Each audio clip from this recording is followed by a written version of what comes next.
আসসালামু আলাইকুম ওয়া রাহমাতুল্লাহি ওয়া বারাকাতুহু নাহমাদুহু ওয়া নুসাল্লি আলা রাসূলিহিল কারীম আম্মা বা'দ قال الله عز وجل في القرآن الحكيم أعوذ بالله من الشيطان الرجيم بسم الله الرحمن الرحيم وذكر فإن الذكرى تنفع المؤمنين وما خلقت الجن والإنس إلا ليعبدون صدق الله المولانا العظيم وصدق رسوله النبي الكريم সুপ্রিয় দর্শক মণ্ডলী, কাছে এবং দূরে, দেশে দেশের বাইরে যে যে অবস্থান থেকে চোখ রেখেছেন নিউজ 24 এর লাইভ অনুষ্ঠান ইসলাম আমরাকে দেখার জন্য সকলকে ধন্যবাদ জানাচ্ছি।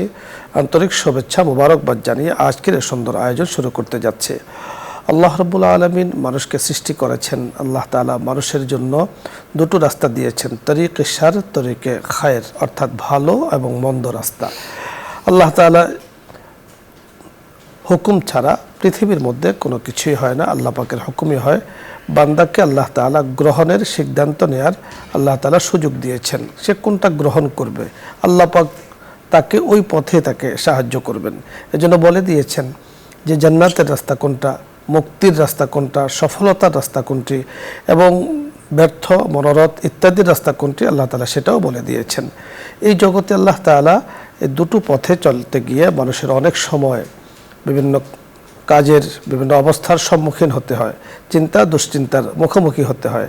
তাই আজকে আমরা কথা বলবো যে একজন মানুষ দুশ্চিন্তা মুক্ত হতে চায় কোন আমল করলে, কি আমলের মাধ্যমে দুশ্চিন্তা দূর হয়, কেন দুশ্চিন্তা আসে, এই সম্পর্কে বিস্তারিত আলোচনা করবেন শেখ মুফতি রেজাউল হক, অধ্যক্ষ, নয়াটোলা মডেল কামিল মাদ্রাসা, নয়াটোলা, মগবাজার, ঢাকা। সাথে আছি আমি আমজাদ হোসেন হেলালি। আসসালামু আলাইকুম। ওয়ালাইকুম আসসালাম ওয়া রাহমাতুল্লাহ। শেখ কেমন আছেন? আলহামদুলিল্লাহ, ভালো আছেন? জি আলহামদুলিল্লাহ। আপনার কাছে আজকে আমরা জানবো যে আমলে দুশ্চিন্তা কমে, আমরা কোনো না কোনোভাবেই কিছু না কিছু চিন্তিত হই, পেরেশানি থাকে, দুশ্চিন্তাগ্রস্ত হয়ে থাকি। তো রাসূল আকরাম সাল্লাল্লাহু আলাইহি সাল্লাম সুন্দর সুন্দর ফর্মুলা বলে দিয়েছেন, আমল বলে দিয়েছেন, যেগুলোর দ্বারা আল্লাহ রাব্বুল কারীম দুশ্চিন্তাগুলোকে দূর করে দেন। সে আমলগুলো কি, আর এর আগে জানবো দুশ্চিন্তা কেন হয়। জাযাকুমুল্লাহ। আলহামদুলিল্লাহ ওয়াসসালাতু ওয়াসসালামু আলা রাসূলিল্লাহ। আউযু বিল্লাহি মিনাশ শাইতানির রাজীম। বিসমিল্লাহির রহমানির রহিম। লাকাদ খালাকনাল ইনসানা ফি কাবাদ। আল্লাহ সুবহানাহু ওয়া তাআলা পবিত্র কালামে মজিদ ইরশাদ করেন, আমি মানুষকে সৃষ্টি করেছি কাবাদের মাধ্যমে। কাবাদ শব্দটার অর্থ হলো কষ্ট, ক্লেশ, দুঃখ, দুর্দশা, হামেশা সব সময় সে একটা না একটা কিছু বোঝা বহন করবে। তো মানুষের জীবনটাই হলো বিভিন্ন ধরনের কষ্ট ক্লেশের মাধ্যমে অতিবাহিত হবে, এটাই হলো মূল কথা। আর এই কষ্ট ক্লেশগুলো মানুষের জীবনে আসে কোনো গুনাহের কারণে, অন্যায়ের কারণে, অথবা তার মর্তবা বা মর্যাদা বৃদ্ধির জন্য। আল্লাহ পাক সুবহানাহু ওয়া তাআলা বলেন, তোমাদের অনাকাঙ্ক্ষিত যে সমস্ত পরিস্থিতি তোমরা সম্মুখীন হও, সেগুলো আসলে তোমাদের এই হাতের কামাই। জহরাল ফাসাদু ফিল বাররি ওয়াল বাহরি বিমা কাসাবাত আইদিন নাস মা আসাবাকুম মিন মুসিবাতিন ফাবে ইজনিল্লাহ। আবার আল্লাহ সুবহানাহু ওয়া তাআলার পক্ষ থেকে আসেন, আল্লাহ পাক সুবহানাহু ওয়া তাআলা ইচ্ছা করলে মানুষকে সুখে রাখতে পারেন, ইচ্ছা করলে মানুষকে দুঃখেও রাখতে পারেন। আল্লাহ যদি কোনো মানুষের জন্য ইরাদা করেন সুখের, তাহলে ফালা রাদ্দা লাহু ওয়াইয়ামসাসকাল্লাহু বিদুররিন ফালা কাশিফা লাহু ইল্লা হুয়া। আর যদি কোনো মুসিবত বলা বিপদ আসে, সেটাও একমাত্র আল্লাহই দূর করেন। তো এখন এই দুশ্চিন্তা আসে মানুষের বিপদের থেকে, যে কোনো ধরনের বিপদ, সেটা দুনিয়াবী বিপদ হোক, উখরবী বিপদ হোক। আমরা উদাহরণ তো দিতে পারি, ছেলে সন্তান মারা যায়, খেতি কৃষ্টি ধ্বংস হয়ে যায়, মারাত্মক অসুস্থ হয়ে যায়, এই বিভিন্ন কারণে মানুষ মুসিবতে পড়ে। আর ওই মুসিবতে জদা হলেই, মুসিবতগ্রস্ত হলেই তখন তার মধ্যে একটা দুশ্চিন্তা তাকে আঁকড়ে ধরে, চেপে ধরে। আল্লাহ পাক সুবহানাহু ওয়া তাআলা ঘোষণা দিয়েছেন যে ওয়ালানাবলুওয়ান্নাকুম বিশাইইম মিনাল খাউফি ওয়াল জু'i ওয়া নাকসিম মিনাল আমওয়ালি ওয়াল আনফুসি ওয়াস সামারাত। আমি মানুষদেরকে পরীক্ষা করব। তো এই কতগুলো জিনিস আল্লাহ পাক এখানে উল্লেখ করেছেন, ভয়ভীতির মাধ্যমে, জীবন নাশের মাধ্যমে, ফল ফলাদির নাশের ধ্বংসের মাধ্যমে, ইত্যাদি ইত্যাদি বিভিন্ন কারণ। তো আসলে এই মুসিবত যখন হয়, মানুষ যখন মুসিবতগ্রস্ত হয়, বিপদগ্রস্ত হয়, তখনই তার মানবীয় দুর্বলতার কারণে একটা দুশ্চিন্তার ভাব তার মধ্যে এসে যায়। আর এই দুশ্চিন্তা হওয়াটা স্বাভাবিক, এরকম একটা পরিস্থিতি মানুষের মাঝে সৃষ্টি হওয়াটা স্বাভাবিক। জনাবে মুহাম্মদুর রাসূলুল্লাহ সাল্লাল্লাহু আলাইহি ওয়াসাল্লাম দুশ্চিন্তাগ্রস্ত ব্যক্তিদেরকে দুশ্চিন্তার থেকে মুক্ত থাকার জন্য, দুশ্চিন্তার থেকে আপনি যথার্থ বলছেন যে রাসূল আকরাম সাল্লাল্লাহু আলাইহি ওয়াসাল্লাম আমাদেরকে বলে দিয়েছেন যে দুশ্চিন্তা কেন হয়। আপনি বড় চমৎকার বলছিলেন যে দুশ্চিন্তা অনেক কারণে হয়ে থাকে, বিশেষ করে অন্যতম কারণ বালা মুসিবত। আবার অন্যতম কারণ বালা মুসিবত আছে, আবার অনেক কারণ কিন্তু এখানে আছে যে বালা মুসিবতটা কেন আসে সেটাও আপনি বলেছেন। তো বালা মুসিবতকে তো কেউ আহ্বান করে আনে না। বালা মুসিবতটা আল্লাহ তাআলা যদি কারো ভাগ্যে রেখে থাকেন, সেক্ষেত্রে সেটাকে মেনে নিতে হবে। এই ক্ষেত্রে তাকদীরকে বিশ্বাস রাখতে হবে। আর লা ইয়ারুদ্দুল কাযা ইল্লা দুআ, আল্লাহ পাক আল্লাহ তাআলার ফয়সালা দোয়ার মাধ্যমে কিন্তু সেটাকে দূর করে থাকেন। এবং আল্লাহ রাব্বুল আলামিন আহকামুল হাকিমিন, সকল কিছুর মালিক তিনি। আল্লাহ রাব্বুল কারীমের কাছে যিনি যেমন চেয়েছেন তেমন তিনি পেয়েছেন, এবং চাওয়া ব্যতিরিক্ত আল্লাহ তাআলা অনেক নেয়ামত কিন্তু আমাদেরকে দান করছেন। আপনি বড় চমৎকার বলছিলেন যে মানুষকে আল্লাহ তাআলা সৃষ্টিগতভাবেই দুঃখ বেদনা, কষ্ট সুখ ইত্যাদি কিন্তু তাকে ভোগ করতে হবে, অথবা তার সামনে আসবে, সম্মুখীন হবে, এই ডিঙ্গিয়ে তাকে কিন্তু পার হতে হবে। আমরা দুনিয়ার ইতিহাসে আমরা দেখেছি, কেউ যদি কোনো কাজে সাকসেসফুল হতে চায়, অর্থাৎ একটা পর্যায়ে সে পৌঁছে যাবে, তাহলে তাকে কিন্তু কঠিন অনুশীলন করতে হয়, কঠিন পরিশ্রম করতে হয়। আমরা কিতাবের পরিভাষা বুঝি তামরিন করতে হয় তাকে। এই পরিমাণ অনুশীলন তাকে করতে হয় যে দেখা যাচ্ছে যে তার এক সময় সাধ্যের বাইরে চলে যায়। তারপরেও তাকে, যেহেতু তার টার্গেট আছে, ওই টার্গেটে পৌঁছার জন্য তাকে অসাধ্যকে সাধন করা অনেক সময় করতে হয়, যেটা তার পক্ষে দেখা যাচ্ছে সম্ভব নয়, একটা পর্যায়ে কিন্তু সম্ভব হয়ে যায়। তো ঠিক আল্লাহ রাব্বুল আলামিনের করবত হাসিল করার জন্য একজন মানুষকে আল্লাহ তাআলা যে বিধান দিয়েছেন, নির্দেশনা বলে দিয়েছেন কোরআন সুন্নাহর মাধ্যমে। এবং এই জায়গাতে আমরা পেয়েছি তাফাক্কারু ফিল্লাহ, তাফাক্কারু ফি খালকিল্লাহ ওয়ালা তাফাক্কারু ফিল্লাহ, অর্থাৎ চিন্তা ভালো, গবেষণা ভালো, কিন্তু দুশ্চিন্তা ভালো নয়। দুশ্চিন্তা দ্বারা যে বিষয়টা হয় যে একজন মানুষের জীবন একটা পর্যায়ে অতিষ্ঠ হয়ে যায়। তো এগুলো দূর করে যে আমলগুলো আমরা বুজুর্গানের দিন থেকে শুনেছি, যেমনটা আপনি বলেছেন, তেলাওয়াতে কোরআন 1 নম্বর। 2 নম্বর, কোরআন দ্বারা প্রমাণিত ওয়াযাক্কির ফাইন্না যিকরা তানফাউল মুমিনিন, দ্বীনি আলোচনা, এর দ্বারা মুমিনদের উপকার হয়, শারীরিক, মানসিক, আত্মিক সর্বদিক থেকে কিন্তু উপকার পাওয়া যায়। হ্যাঁ, আল্লাহ তাআলার কাছে সাহায্য চাওয়ার কথা বলা হয়েছে। এবং কোরআনে কারীমের অন্য আয়াতে বলা হয়েছে যে আলা বিযিকরিল্লাহি তাতমাইন্নুল কুলুব, যে মানুষের অন্তরের অশান্তিগুলো দূর হয়ে যায়, জিকিরের মাধ্যমে প্রশান্তি আল্লাহ তাআলা নাজিল করেন। এইভাবে 3 নম্বর বুজুর্গানের দিন যেমনটি বলেছেন যে কারে খায়রে যুক্ত থাকা, ভালো কাজে নিজেকে ব্যস্ত রাখা, এর দ্বারাও কিন্তু দুশ্চিন্তা দূর হওয়ার অন্যতম কারণ হতে পারে। আরও অনেক রয়েছে। ধন্যবাদ আপনাকে। দর্শক মণ্ডলী, আজকে আমরা যে বিষয় নিয়ে কথা বলছিলাম যে চিন্তা ভালো, দুশ্চিন্তা ভালো নয়। একজন মানুষের, একটি পরিবারের, সমাজের উন্নতি, অগ্রগতি, সমৃদ্ধির জন্য অনেক বড় বাধা হয়ে যায় দুশ্চিন্তা। তাকে সামনে অগ্রসর হতে দেয় না দুশ্চিন্তা মানুষের বিকাশের অনেক বড় অন্তরায়। তাই দুশ্চিন্তা থেকে বেঁচে থাকার জন্য যে কথাগুলো বলা হলো, 1 নম্বর হলো কোরআন কারীমের তেলাওয়াত, 2 নম্বর হলো জিক্রুল্লাহ, আল্লাহ পাকের জিকির, 3 নম্বর হলো কারে খায়ের, অর্থাৎ কল্যাণমূলক কাজে, ভালো কাজে, দেশ ও জাতির, মানুষের, ইসলামের সকল কিছুর ভালো কাজে নিজেকে যুক্ত রাখা, ভালো কাজে নিজেকে লাব্বাইক বলা, যে আমি উপস্থিত আছি, আমি শরীক থাকবো যতটুকু পারি।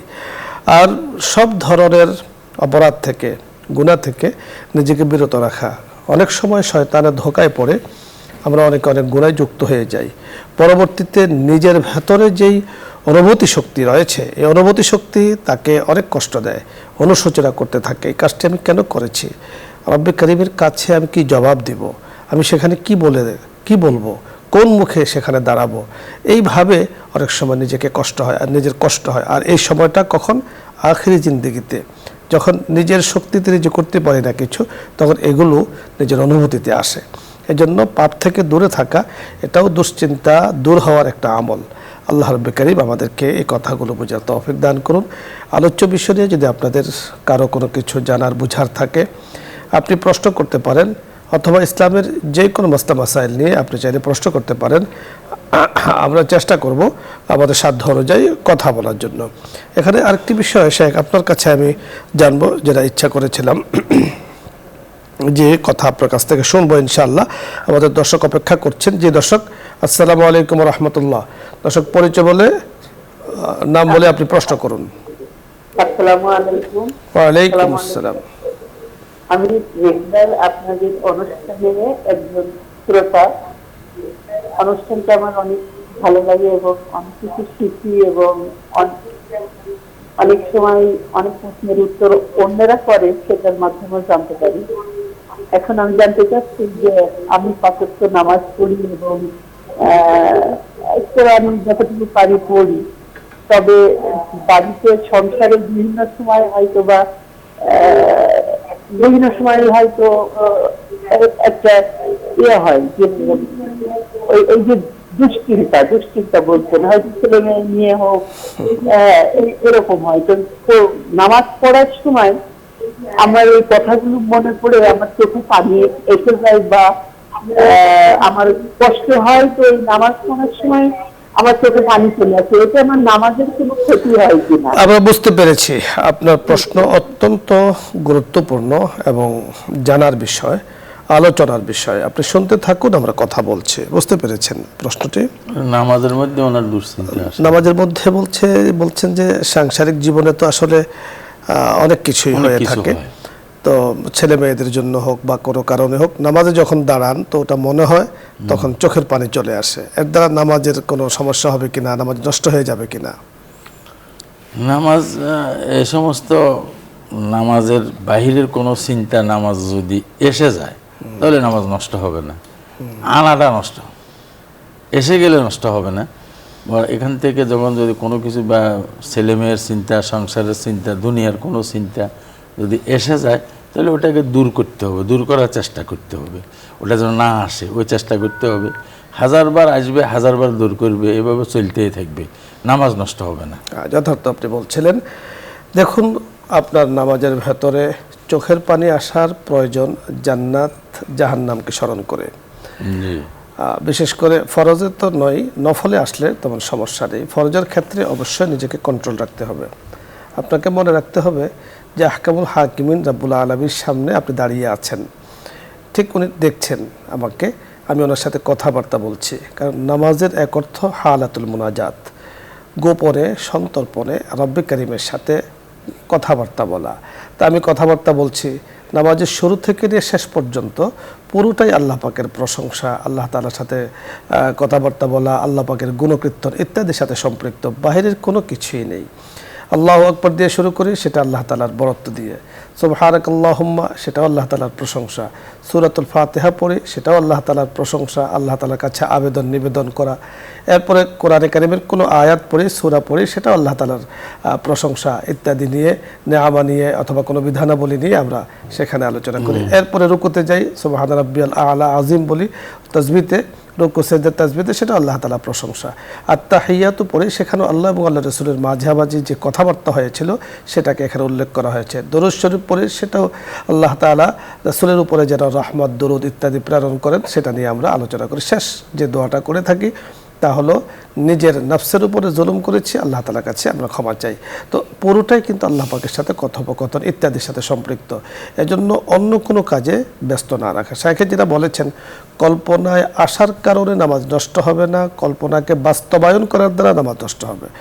অর্থাৎ আপনি নামাজের ভেতরে স্বাভাবিক কারণে সাহাবায়ে কেরাম রিদওয়ানুল্লাহি আলাইহিম আজমাইন রাসূলের কাছে এসেছেন, ইয়া রাসূলুল্লাহ নামাজে যখন দাঁড়াই তখন আমাদের এই ধরনের কথা মনে হয়। রাসূল বলেছেন একাগ্রতার সাথে নামাজ পড়ো, তখন ইনশাআল্লাহ আস্তে আস্তে দূর হয়ে যাবে। তো আপনি এই বিষয়টি আপনি শুনেছেন যে এর দ্বারা নামাজ নষ্ট হবে না, তবে অবশ্যই নিজেকে আরও কন্ট্রোল করতে হবে। দ্বিতীয় বিষয় হলো যে দুশ্চিন্তা সন্তানের জন্য মা অনেক সময় অধিক ভালোবাসা মোহাব্বতের কারণে করে থাকেন, বাবাও করে থাকেন। এটাকে আসলে দুশ্চিন্তা বলে না, এটাকে এক পর্যায়ে বলা হয় মোহাব্বতের বহিঃপ্রকাশ। এটাকে দুশ্চিন্তার মধ্যে এটাকে রাখা যাবে না, কারণ সন্তান রাস্তা দিয়ে হাঁটছে, এখন মা চিন্তা করছে যে আমার বাবা রাস্তা দিয়ে হাঁটছে, কি পড়ে যায় কি পড়ে যায় না। মোহাব্বতের কারণে কিন্তু এই ধরনের চিন্তা হয়ে থাকে। মা দেশে থাকেন, সন্তান শহরে থাকেন, এখন মা সারাক্ষণ ফিকির করতে থাকেন, চিন্তা করতে থাকেন আমার সন্তান কি আছে না আছে। মোহাব্বতের কারণে এগুলো হয়ে থাকে। হতে পারে আল্লাহ রাব্বুল কারীমের পক্ষ থেকে মাদেরকে বাবাদেরকে এই মোহাব্বত দিয়ে আল্লাহ তাআলা প্রেরণ করেছেন। জি, পরবর্তী দর্শকের কথা আমরা শুনবো। আসসালামু আলাইকুম ওয়া রাহমাতুল্লাহ। ওয়ালাইকুম আসসালাম। আমি খুলনা থেকে বলছিলাম। জি বলুন। খুলনা থেকে বলছিলাম। বলুন, আপনি প্রশ্ন করুন। হ্যাঁ, আমার পরিচয়টা গোপন থাক, কিছু মনে করবেন না। জি জি, আমরা কিছু মনে করিনি, আপনি প্রশ্ন করুন। হ্যাঁ আচ্ছা, বলছিলাম কি আমার হাজবেন্ড বুঝছেন, নামাজের কথা কইলে শুধু রাগ হয়, আর আমার নামাজ দেখলেও শুধু রাগ হয়। আমি মোটে বুঝে আনতে পারি না, বললেই শুধু বলে কি যে তোর কবরে তুই যাবি, আমার কবরে আমি যাব, তোর নামাজ তুই পড়। বুঝতে পেরেছি, আপনি শুনতে থাকুন। আপনার স্বামী যে কথাগুলো বলে নিঃসন্দেহে কথাগুলো গর্হিত, দূরে থাকতে হবে, যে অনাকাঙ্ক্ষিত এই কথাগুলো। আপনার কাছে আমরা পরামর্শ শুনবো, আমাদের এই বোনকে আপনি কি পরামর্শ দেবেন?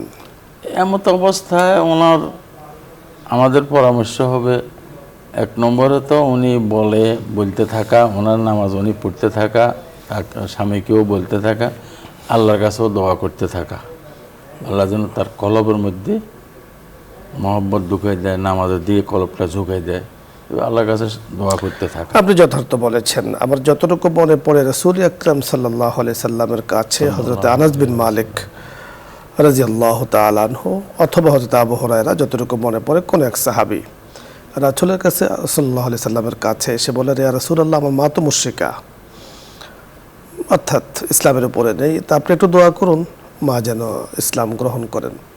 রাসূল আকরাম সাল্লাল্লাহু আলাইহি সাল্লাম দোয়া করেছেন। উনি খুব দৌড়িয়ে আসছেন বাড়িতে। এক সাহাবী জিজ্ঞাসা করেছেন যে আপনি দৌড়াচ্ছেন কেন? যে আল্লাহ রাসূল দোয়া করেছেন আম্মার জন্য, নিশ্চয়ই তিনি ইসলামের সুশীতল ছায়াতলে চলে আসবেন।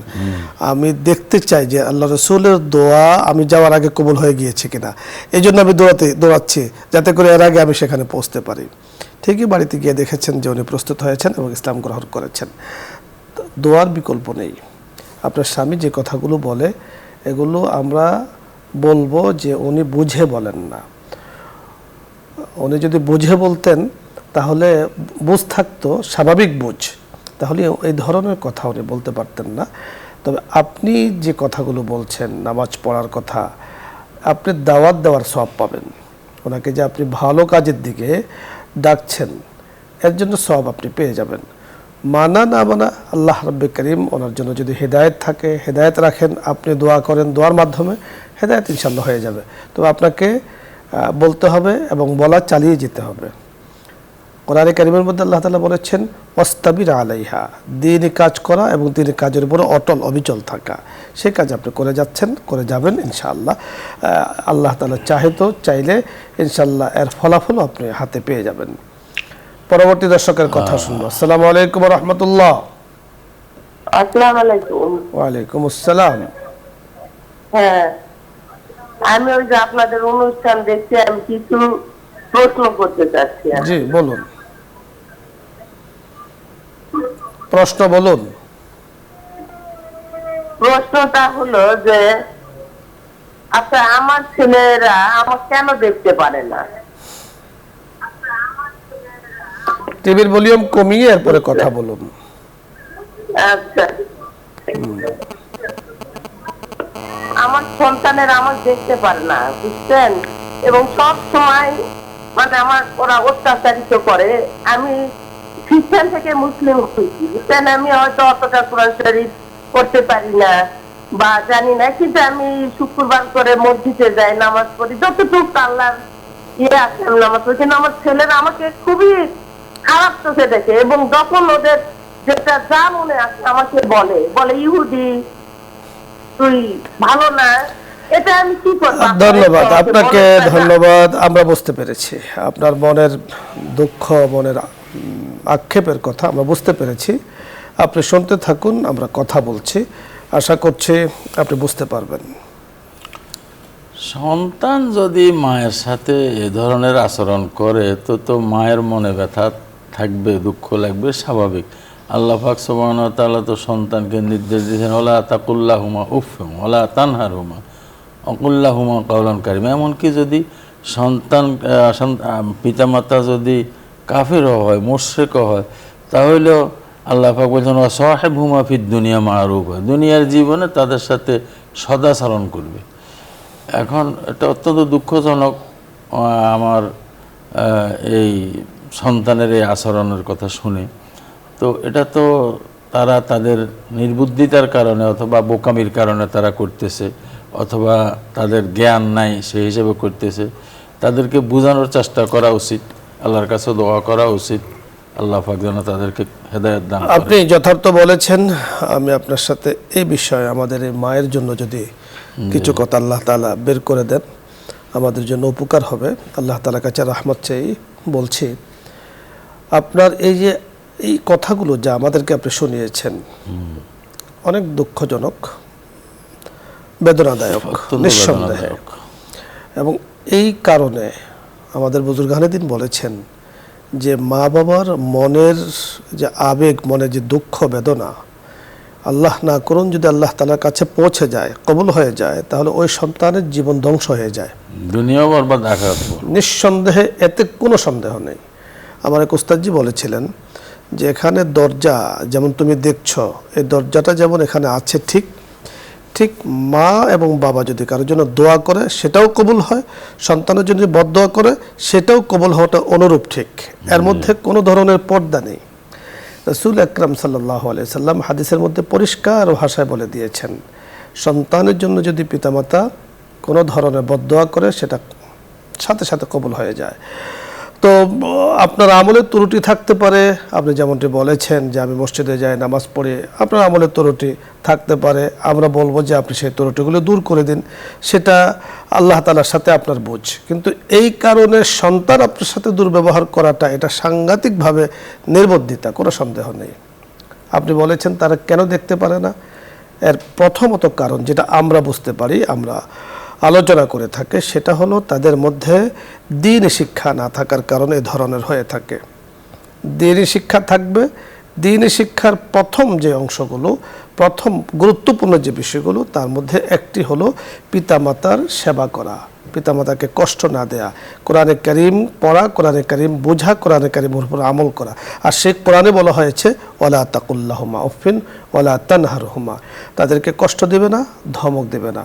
আপনি যেমনটি বলছেন তারা আপনাকে ধমক দেয় এবং আপনাকে ইয়াহুদি বলে, এই ধরনের, মানে আমরা উচ্চারণ করতে চাই না, সন্তান হয়ে এই ধরনের কথা বলা একেবারে নির্বুদ্ধিতার পরিচয়। রাসূল আকরাম সাল্লাল্লাহু আলাইহি সাল্লামের কাছে এক সাহাবী এসেছেন, রাসূল সাল্লাল্লাহু আলাইহি সাল্লামের দরবারে বসে আছেন, তো রাসূল খেজুর দিচ্ছেন, সারাদিন খাননি, তো এক একজনকে দুটো করে খেজুর দিচ্ছেন যে তুমি এটা খাও। তো এক সাহাবী, উনি একটা খেয়েছেন আর একটা রেখে দিয়েছেন। রাসূল বলেছেন যে ওটা খাচ্ছ না কেন? ইয়া রাসূলুল্লাহ, আমার মা বাসায় একা, আমার মা ছাড়া আর কেউ নেই, মার জন্য রেখে দিয়েছি। উপস্থিত যারা ছিলেন চোখের মধ্যে পানি চলে এসেছে, মা ভক্ত কত পরিমাণ তিনি। তো রাসূল বলেছেন তুমি এটা খাও, তোমার মায়ের জন্য আরও দুটো দিচ্ছি। রাসূল আরও দুটো দিয়েছেন, বাসা নিয়ে গিয়েছেন। এরকমই সন্তান হওয়া উচিত। তো দ্বীনি শিক্ষা যদি থাকতো তাহলে হতো না, এখন তো যা হওয়ার হয়ে গিয়েছে। অবশ্যই তাদের জন্য দোয়া করুন, আপনি বদদোয়া তো করবেনই না, দোয়া করতে থাকুন। তারা যদি হিদায়াতের উপর আসে তো মার হক তাদের বুঝে আসবে। দ্বিতীয়ত বিষয় হলো, অনেক সময় পার্থিব জীবনকে বেশি বুঝার কারণে, দুনিয়ার জীবনকে, দুনিয়ার প্রতি বেশি আকৃষ্ট হওয়ার কারণে শয়তান তাকে এমনভাবে গ্রাস করে নিয়েছে যে এখন তার কাছে কোনটা ভালো, জ্ঞান নেই। মার কাছে মার সাথে ভালো ব্যবহার করা তার জন্য হুকুম ছিল, সে উল্টাটা করছে। মাকে ধমক দেওয়া তার জন্য নিষেধ, যেটা নিষেধ সেটা করছে, যেটা তার জন্য হুকুম ছিল সেটা থেকে সে দূরে আছে। এটা হলো পার্থিব জীবনকে, দুনিয়ার জীবনকে বেশি প্রাধান্য দেওয়ার কারণে, দুনিয়ার জীবনকে সে তার একমাত্র অবলম্বন মনে করেছে, এই ধরনের কারণে হয়ে থাকে। এখন আপনার জন্য আমরা যে পরামর্শ দেব সেটা হলো ওদের জন্য দোয়া করা। অনেক সময় বিভিন্ন জায়গাতে তিন কথা সাথী পেয়ে, অর্থাৎ স্ত্রীর কথা শুনে অনেক সময় মা বাবার সাথে অনেকে দুর্ব্যবহার করে থাকে, যেটা অনেক সময় পরিলক্ষিত হয়। এটাও বড় দুঃখজনক যে মা জননী আমরা বলি, যে মার উছিলায় জগৎ, যে মার উছিলায় এত কিছু, জগৎ আসলাম, জগৎ দেখলাম, সকল কিছু, আর সে মার সাথে দুর্ব্যবহার করা। হোমা জান্নাতুকা নারুকা, রাসূল আকরাম সাল্লাল্লাহু আলাইহি সাল্লাম বলেছেন, তোমার পিতামাতা তোমার জান্নাত, তোমার জাহান্নাম। তো আপনার সন্তানদেরকে আমরা যদি অনুষ্ঠান দেখে থাকে বলবো যে বাবা, তোমাদের এই জীবন ইহ এবং পরজগৎকে নষ্ট করার কোনো দরকার নেই, মার দোয়া নেওয়া উচিত। আমরা দেখেছি যে অন্যান্য প্রাণীর মাঝেও, প্রাণীর মাঝেও মার প্রতি কিন্তু আলাদা দরদ আছে। কত রকম দেখা যায়, কত রকম দেখা যায়। একটা গাভীর বাছুর মায়ের জন্য দূরে মার কাছে আসে, মায়ের জন্য দরদ। সেখানে আমরা আশরাফুল মাখলুকাত হয়ে আল্লাহ পাক কাররামনা বনি আদম বলেছেন, মাকে কষ্ট দেওয়া এটা বড় শুনতে আসলে খুব খারাপ মনে হয়, খারাপ লাগে। ধন্যবাদ। আমরা পরবর্তী দর্শকের কথা শুনবো। জি, আসসালামু আলাইকুম ওয়া রাহমাতুল্লাহ।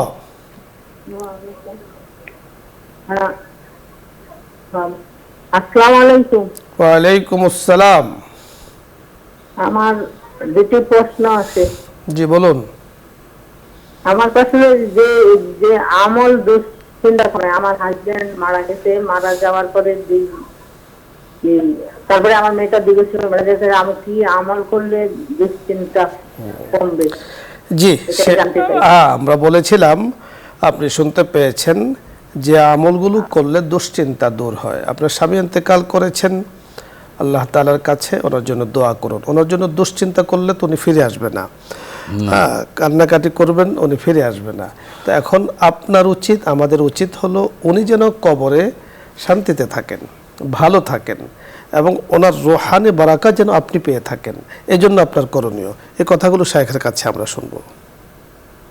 এখন এখানে দুটো দিক আছে। একটা হলো স্বামী হারা হওয়ার কারণে স্বামীর বেদনায় দুশ্চিন্তা, না স্বামী কি অবস্থায় আছে বর্তমানে, ওখানে দুঃখে আছে না সুখে আছে, কষ্টে আছে, এই জন্য দুশ্চিন্তা। যাই হোক, স্বামীর বেদনা থাকাটা স্বাভাবিক। এই জন্য স্বামী চলে গেছে, অর্ধাঙ্গিনী যাকে বলা, জীবনের অর্ধেক চলে গেছে, কিছুদিন দুঃখ থাকবে, বেদনা থাকবে, এটা স্বাভাবিক। এটাকে আবার কাম করতে হবে ধৈর্য ধারণ করে। আর স্বামী যে ওখানে গিয়া ওই জগতে গিয়া কোন অবস্থায় আছে, কি সুখে আছে না শান্তিতে আছে, উনি কি আরামে আছে না বেআরাম কষ্টে আছে, এগুলোর জন্য আপনার আমার কারোই, দুনিয়ার কারোই কিছু করার নাই। একটাই আছে, সেটা হলো দোয়া। এখন স্বামীর জন্য দোয়া করা, নফল নামাজ পড়ি দোয়া করা, নফল নামাজ করি ইসালে সওয়াব করা, সদকা খয়রাত করি ইসালে সওয়াব করা, ইত্যাদি ইত্যাদি বিভিন্ন নেক আমলের মাধ্যমে ওনার জন্য, ওনার রুহের উপরে বকশিস করে দেওয়া। যে কোনো ধরনের নফল নামাজ, নফল সদাকা, নফল আমল করে তার জন্য বকশিস করে দেওয়া। আল্লাহ এর উসিলায় তুমি তার কবরে, সব কবরে পৌঁছাই দাও তার, আর এর উসিলায় তার জিন্দগির সমস্ত গুনাহ মাফ করে দাও, এবং তাকে এর উসিলায় কবরে শান্তি দাও, পরজগতে শান্তি দাও। জি, রাসূল আকরাম সাল্লাল্লাহু আলাইহি ওয়াসাল্লামের সন্তান যখন ইব্রাহিম অথবা কাসিম ইন্তেকাল করেছেন, তো রাসূলের অনবরত চক্ষু দিয়ে পানিগুলো পড়ছেন, ইব্রাহিম পানিগুলো পড়ছে। এক সাহাবী জিজ্ঞাসা করেছেন, ইয়া রাসূলুল্লাহ, আপনিও কাঁদছেন, আপনার চোখ দিয়েও পানি পড়ছে? রাসূল বলেছেন, কান্না নয়, এজহারে মোহাব্বত, এটা হলো মোহাব্বতের বহিঃপ্রকাশ। আর রাসূল আকরাম সাল্লাল্লাহু আলাইহি ওয়াসাল্লাম সন্তানের জন্য মোহাব্বতের বহিঃপ্রকাশ করেছেন। তো স্বামী ইন্তেকাল করেছেন, স্বামী স্ত্রীর মাঝে যে মোহাব্বত ছিল, তো সে মোহাব্বত তো নেই, স্বাভাবিক কারণে একটু বিরহ বেদনা এটা থাকবেই। তবে এর জন্য দুশ্চিন্তার কিছু নেই। একমাত্র শাইখে যেটি বলেছেন, আপনি দান সদকা করুন, তেলাওয়াতে কোরআন করুন, এবং বিভিন্ন নফল নামাজ, নফল ইবাদত করে ওনার জন্য দোয়া করতে থাকুন। আল্লাহ পাক যেন ওনাকে মাফ করে দেন, এটি হলো ওনার সবচেয়ে বড় পাওনা। আর কিছুই না, আপনাদের কাছে উনি আর কিছুই চান না, একটা জিনিস চান, সেটা হলো তার জন্য তার রোহের মাগফিরাতের জন্য আল্লাহ তাআলার কাছে বারবার আবেদন নিবেদন পেশ করা। পরবর্তী দর্শকের কথা আমরা শুনবো। জি, আসসালামু আলাইকুম ওয়া রাহমাতুল্লাহ। ওয়ালাইকুম আসসালাম ওয়া রাহমাতুল্লাহ। টিভির ভলিউম কমিয়ে কথা বলি। ওয়া আলাইকুম আসসালাম।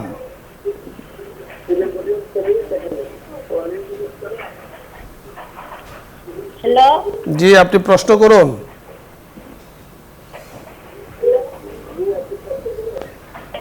আমার প্রশ্ন হচ্ছে, আমি বেশি অসুস্থ থাকি, আমি নামাজ কালাম পড়ি তবু আমার অনেক অসুখ থাকে। জি, আমরা বুঝতে পেরেছি। নামাজ কালাম আপনি পড়েন, এরপরে অসুস্থ থাকেন। শাইখের কাছে এই প্রশ্নের উত্তর শুনবো। ওটাও আমরা যে প্রথম দিকে আলোচনা করছিলাম ওইটারই অংশ। অসুস্থতা আল্লাহর পক্ষ থেকে আসে, সুস্থতা আল্লাহ পাকের একটা নেয়ামত। অসুস্থতাটাকেও বুজুর্গানাদিন নেয়ামত বলছেন। তো কিন্তু আমাদের জন্য ধৈর্যের বাইরে, আমাদের সাধ্যের বাইরে কারণে আমরা রাসূল সাল্লাল্লাহু আল্লাহর কাছে দোয়া করতে থাকি, আল্লাহ অসুস্থতার নেয়ামতকে দূর করে তোমার সুস্থতার নেয়ামত আমাকে দান করো। এটা আপনার দুশ্চিন্তা, এটা দুশ্চিন্তা, অবশ্যই নিঃসন্দেহে দুশ্চিন্তা যে আপনি নামাজ কালাম পড়েন তারপর অসুস্থ কেন। আল্লাহ তাআলা কোরআনে কারীমের মধ্যে শাইখ একটা আয়াত বলেছেন, ওয়ালা নাবলুওয়ান্নাকুম বিশাইইম মিনাল খাউফি ওয়াল জুই ওয়া নাকসিম মিনাল আমওয়ালি ওয়াল আনফুসি ওয়াস সামারাত ওয়া বাশশিরিস সাবিরিন। সর্বশেষ আল্লাহ তাআলা ঘোষণা দিয়েছেন যে তোমাদেরকে আমি বিভিন্নভাবে পরীক্ষা করব, সন্তান দিয়ে পরীক্ষা করব, সন্তান নিয়ে পরীক্ষা করব, তোমাদেরকে অসুস্থতা দিয়ে পরীক্ষা করব, সুস্থতা দিয়ে পরীক্ষা করব, সম্পদ দিয়ে পরীক্ষা করব, সম্পদ নিয়ে পরীক্ষা করব, এরপরে ফল ফলাদি ইত্যাদি দিয়ে পরীক্ষা করবেন, নিয়ে পরীক্ষা করবেন। এরপর এগুলোর মধ্যে যদি আপনি ধৈর্য ধারণ করতে পারেন তাহলে আল্লাহ তাআলা বলেছেন এই ধৈর্যশীলদের জন্য রয়েছে মহা পুরস্কার। তা আপনি চিন্তা করছেন নামাজ কালাম পড়েন তারপরে রোগ হয় কেন, এটা দুশ্চিন্তা। এই চিন্তা করা যাবে। নামাজ কালাম তো আল্লাহ পাকের হুকুম, আপনাকে করতে হবে। আপনার সুস্থ থাকলেও করতে হবে, অসুস্থ হলেও আপনাকে আদায় করতে হবে। আপনি রোগ মুক্তির জন্য নামাজ কালাম পড়েন, আবার আল্লাহ পাকের হুকুম আপনাকে করেছেন, আল্লাহ পাকের হুকুম পালন করবেন। আল্লাহ পাকের কাছাকাছি আপনি যখন আল্লাহ তাআলার নৈকট্যতা অর্জন করবেন সালাতের মাধ্যমে, এরপর আল্লাহর কাছে আপনি পেশ করুন অথবা পেশ নাই করুন, তিনি দেখছেন সব কিছু, আপনাকে আল্লাহ তাআলা মাফ করে দিবেন। এজন্য নামাজ কালাম পড়লেই অনেকেরই ধারণা আছে যে এত বড় হুজুর, উনার আবার অসুস্থ হয়েছে কিভাবে, এত নামাজি মানুষ, হাজী সাহেব মানুষ, উনি আবার বিপদে পড়েছেন কিভাবে। এই ধরনের এটা একটা দুশ্চিন্তা, আমরা বলবো ভ্রান্ত চিন্তা। রোগ বিরোগ হতেই পারে, যে কোনো লোকের হতে পারে। সাহাবায়ে কেরামের হয়েছে, রাসূল আকরাম সাল্লাল্লাহু আলাইহি ওয়াসাল্লাম হয়েছে। তো এগুলো দুশ্চিন্তার অন্তর্ভুক্ত। এগুলোর জন্য ফিকির করা দরকার। আল্লাহ পাক বলেছেন আল্লাহ পাকের সৃষ্টি নিয়ে ফিকির করার জন্য, অফি আনফুসিকুম আফালা তুবসিরুন। আল্লাহ তাআলা বলেছেন তোমার মধ্যে জগৎটাকে ঢুকিয়ে দিয়েছি, তুমি একটু চিন্তা করো না। একজন মানুষের 3.5 হাত বডির মধ্যে পুরা জগৎটা আছে, যদি সে চিন্তা করে পুরা জগতের সকল কিছু বডির মধ্যে সে পেয়ে যাবে। এগুলো চিন্তা করতে বলা হয়েছে। এগুলো চিন্তা করলে আল্লাহ পাকের উপরে ইয়াকিন, বিশ্বাস, আল্লাহ পাকের কুদরতের উপরে ইয়াকিন ও বিশ্বাস বাড়তে থাকবে। জি, শেখ মোহাম্মদ রেজাউল হক, আপনাকে ধন্যবাদ। অত্যন্ত সুন্দর চমৎকার আলোচনা। আজকে আপনি আমাদের অনুষ্ঠানে এসেছেন এবং দর্শকদের জন্য উপহার দিয়েছেন। দর্শক মণ্ডলী, আমরা অনুষ্ঠানের এ পর্যায়ে আছি। যে আমলে দুশ্চিন্তা দূর হয় আমাদের সকলের জানা উচিত। আমরা শুরুতেও বলেছি, এখনও বলবো, দুশ্চিন্তা কেন হয় সেটা আমরা বলেছি। দুশ্চিন্তা অনেক সময় নিজের যেগুলো দরকার নেই, অপ্রয়োজনীয় চিন্তা থেকেও দুশ্চিন্তা হয়ে থাকে। অপ্রয়োজনীয় চিন্তা, আপনি রাস্তায় হাঁটছেন, এখন আপনি চিন্তা করছেন যে আমি যদি রাস্তা থেকে পিছলিয়ে পড়ে যাই, এটা একটা দুশ্চিন্তা। আপনি রাস্তায় হেঁটেছেন, উপরে গাছ আছে, আপনি চিন্তা করলেন গাছের ঢাল যদি ভেঙে মাথার উপরে পড়ে যায়, এটা একটা দুশ্চিন্তা। আপনি ঘরে শুয়ে আছেন, আপনি চিন্তা করছেন যে পাখা ঘুরছে, যদি ভেঙে আমার মাথার উপরে পড়ে যায়, এটা একটা দুশ্চিন্তা। এই দুশ্চিন্তার কারণে আরাম বেআরামে পরিণত হয়। দুশ্চিন্তার কারণে প্রশান্ত হৃদয় অশান্তিতে পরিণত হয়ে যায়। এগুলো দুশ্চিন্তার অন্তর্ভুক্ত। এগুলোর থেকে দূরে থাকার যে মাধ্যমগুলো আমরা বলেছি, যে আমলগুলো এখানে এসে আলোচনা হয়েছে, কোরআনে কারিমের তেলাওয়াত এবং আল্লাহ পাকের জিকির এবং ভালো কাজের সাথে নিজেকে যুক্ত রাখা। আল্লাহ তাআলা আমাদেরকে কথাগুলো বোঝার তৌফিক দান করুন। আমল করার তৌফিক দান করুন। সব ধরনের দুশ্চিন্তা থেকে আল্লাহ পাক আমাদেরকে হেফাজত করুন। সকলকে ধন্যবাদ জানিয়ে আগামী অনুষ্ঠানের আমন্ত্রণ জানিয়ে আজকের মতো বিদায় নিচ্ছি। আসসালামু আলাইকুম ওয়া রাহমাতুল্লাহি ওয়া বারাকাতুহু। দোয়া হবে, দরুদ ইস্তেগফার পাঠ করি। আল্লাহুম্মা সাল্লি আলা মুহাম্মাদ ওয়া আলা আলি মুহাম্মাদ كما صليت على إبراهيم وعلى آل إبراهيم إنك حميد مجيد. اللهم بارك على محمد وعلى آل محمد كما باركت على إبراهيم وعلى آل إبراهيم إنك حميد مجيد. الحمد لله رب العالمين والصلاة والسلام على أشرف الأنبياء والمرسلين وعلى آله وأصحابه أجمعين.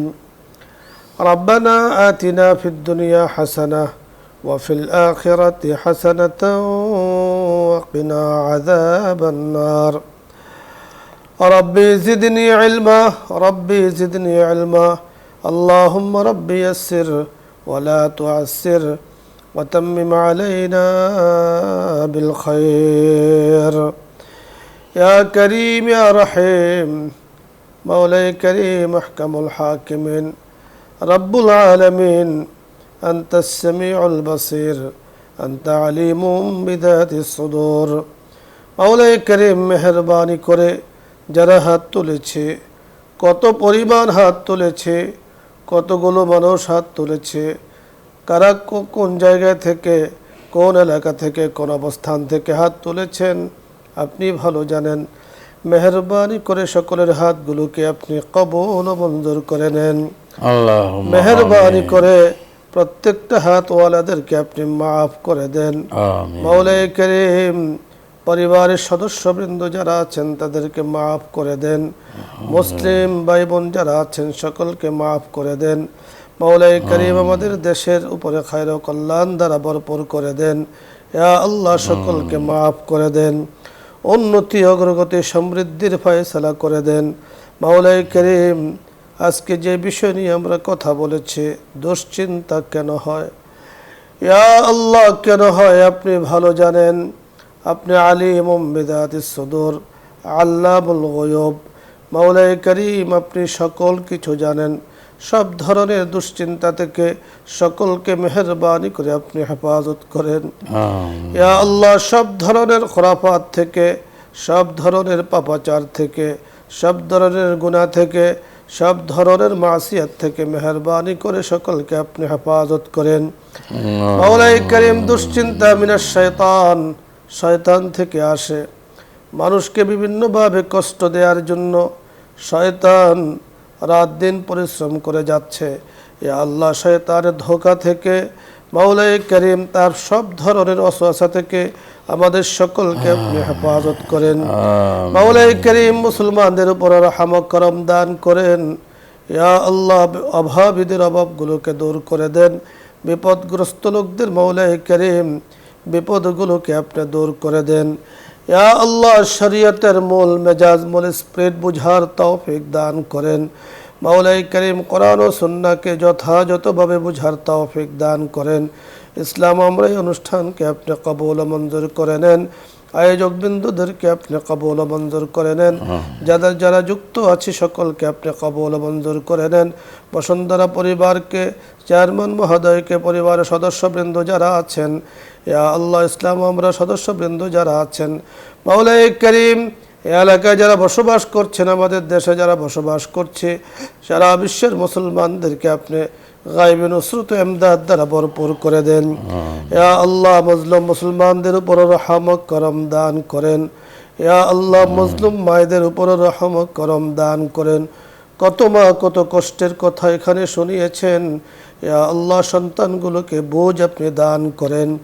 মা বাবার হক আদায় করে যেন তারা দুনিয়া এবং আখিরাতকে মাওলাই করিম কামাই করতে পারে সেই তৌফিক দান করেন। আপনার হাবিবের উসিলায় আমাদের দোয়াকে কবুল ও মঞ্জুর করে নেন। আমিন। বিহুরমতি সাইয়্যিদিল মুরসালিন। আলহামদুলিল্লাহি রাব্বিল আলামিন।